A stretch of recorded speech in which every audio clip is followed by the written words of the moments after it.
If you really want to succeed, you'll use every asset to its limit. And at the 7th annual Brawlhalla World Championship, the 5-time BCX champion for doubles Boomy would utilize the best 2v2 character on Brawlhalla to take home first place and secure $30,000 at the largest tournament of all time. And that character's name would be Cross, or more commonly seen in the competitive scene as Luke from Street Fighter. However, after a number of first place finishes from the character, Brawlhalla themselves would have to step in as the only entity powerful enough to stop Cross's competitive reign. And after several nerfs to Cross's weapons and signature kit, we would see Cross slowly ease himself out of the competitive landscape, seemingly forever. But that wouldn't be the whole story.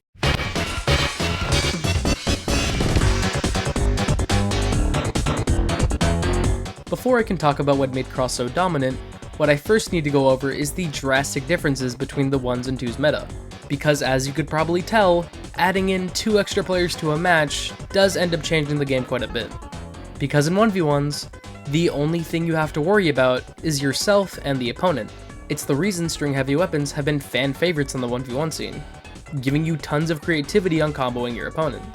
But trying to transition those string heavy weapons into a 2v2 scenario, and things start to become more complicated, with the best example of this being the weapon Greatsword.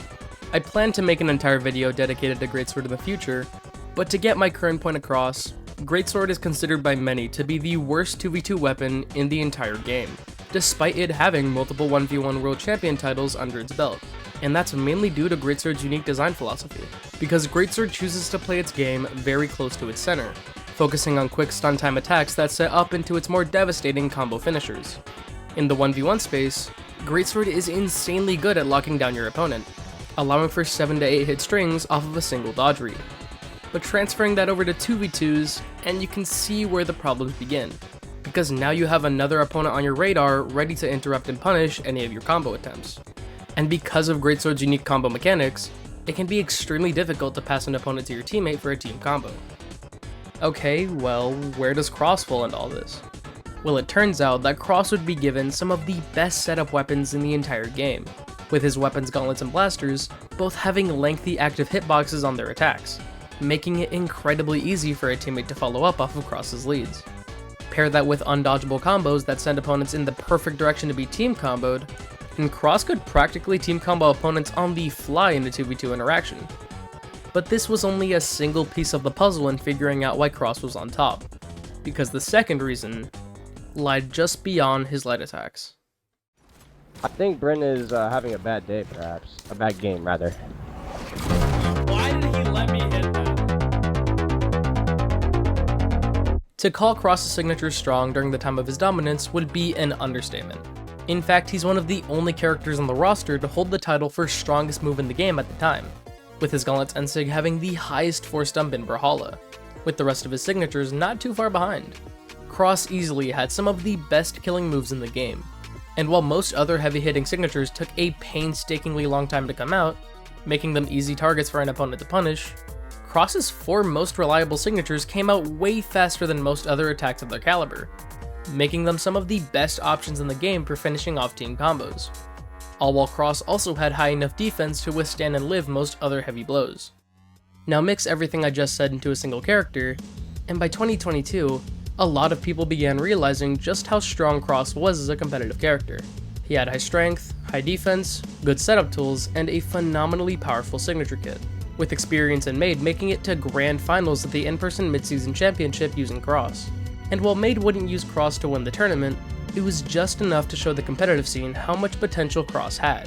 And it was this potential that would eventually be explored fully during the BCX World Championship a couple months later, where combining Cross with one of the most mechanically proficient players in the game's history, Boomy, with a teammate who excelled at covering his back, who was also playing the extremely dominant character Onyx, and Boomy and Snowy would go on a run.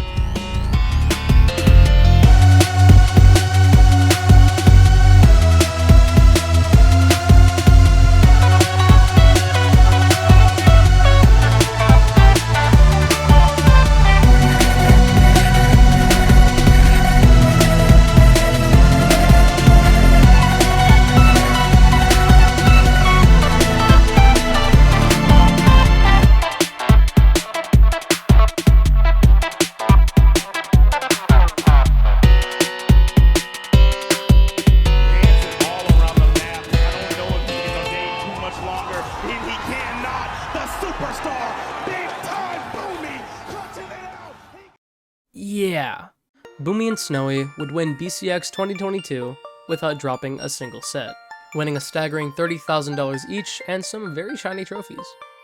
But when looking closer at the footage, the signatures that Boomy was using during his BCX run looked a little different. Alright, let's talk about Luke.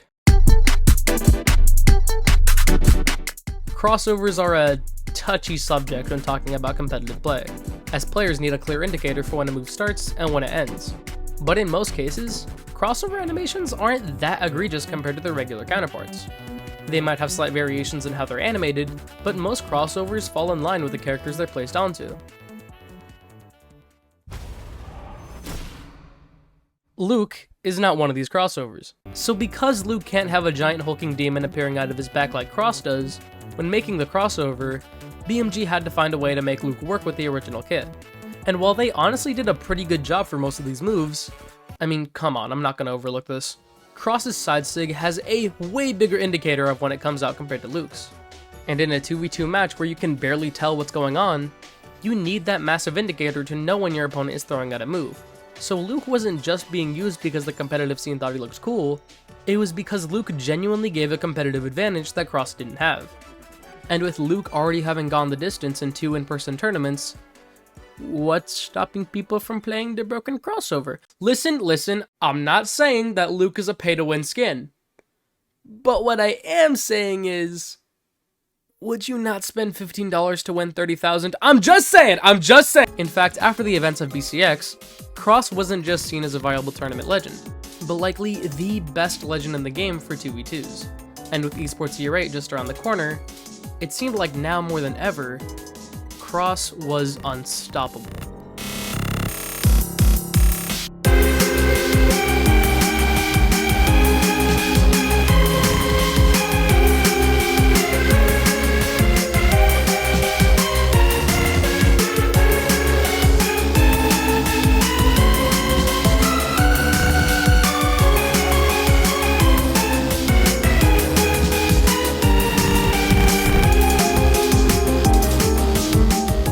Cross would end up taking 2 first-place finishes in online tournaments and a championship trophy at DreamHack Dallas. It was by this point that Cross had become normalized in competitive doubles, to the point that even top-level pros were seen getting upset about having to fight Cross every tournament. And during that time, it seemed like Cross was going to stay on top forever.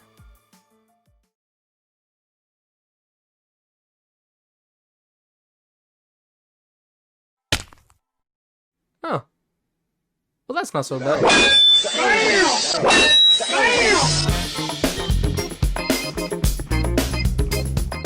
Cross wouldn't stay on top forever.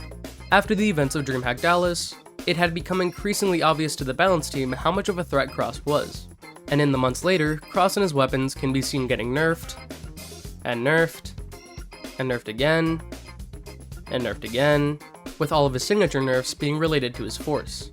This really damaged Cross and his viability as a 2v2 character, as the main reason why Cross is so heavily favored in tournaments was because of how freakishly early he killed. And while most top tiers have signatures that are both good for killing and following up, Cross's signatures only allowed him to fulfill one of those jobs. He did that job extremely well, but he wasn't the type of character that had good sigs for team comboing, with Cross having to use his extremely good weapon kit to combo an opponent. The reason this didn't really matter when it came to Cross up to this point was mainly because if Cross was paired with a character that fulfilled that follow-up role, it would allow Cross to use his sigs to their full knockout potential. But once you take away Cross's killing ability, and pair that with his signatures not having too much combo potential either, why would people keep playing him with better characters on the table? But, okay, what about a character like Wushang? He's been nerfed almost twice as much as Cross has, but even to this day we still see Wushang at the top level. Well, to answer why this is, it's going to take a bit of explaining. The reason characters like Olgrim, Wushang, and Onyx have stayed at the top level despite continuous nerfs to their kit is because those specific characters are simply good by design, as when it comes to 2v2s, the main goal at the top level is to pass opponents to your teammate for a team combo, and the easier the combo, the easier it is to win. That's why weapons like Gauntlets, Axe, and Cannon are constantly seen at the top level, while weapons like Scythe and Greatsword aren't. And this same logic applies to signatures. as if a character has strong signatures that also give your teammate enough time to follow up, those moves are extremely versatile options during a game, which makes them extremely difficult to nerf when making a patch, as unless you completely gut the move beyond repair, that sig will constantly be good solely because of how it's designed. However, moves that are often used as combo finishers don't seem to have this problem, as while they are extremely good for knocking out, all the dev team needs to do is to reduce the amount of force the sig does to make it balanced.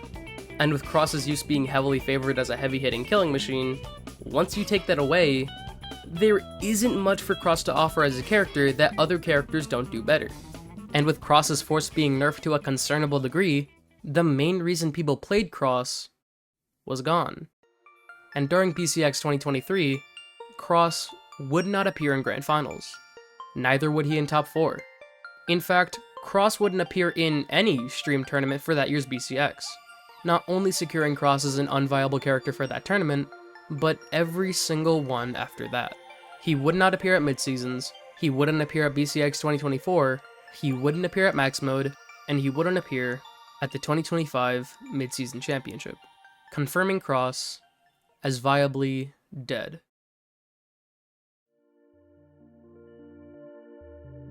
Cross is noted for having one of the highest peaks for a character in 2v2s, and is often credited to be a part of possibly the most infamous team combination of all time. But, to me, he's also credited as having one of the most interesting stories for a character as well, going from unnoticed in the 1v1 scene to becoming a BCX World Champion a couple years later, only to become too good that the only way to stop him was to nerf him beyond repair. And while Cross is a cautionary tale of what happens when you fly a bit too close to the sun, who knows? Maybe, just maybe, somewhere in the future, we'll be able to call Cross our world champion once again. Thanks for watching.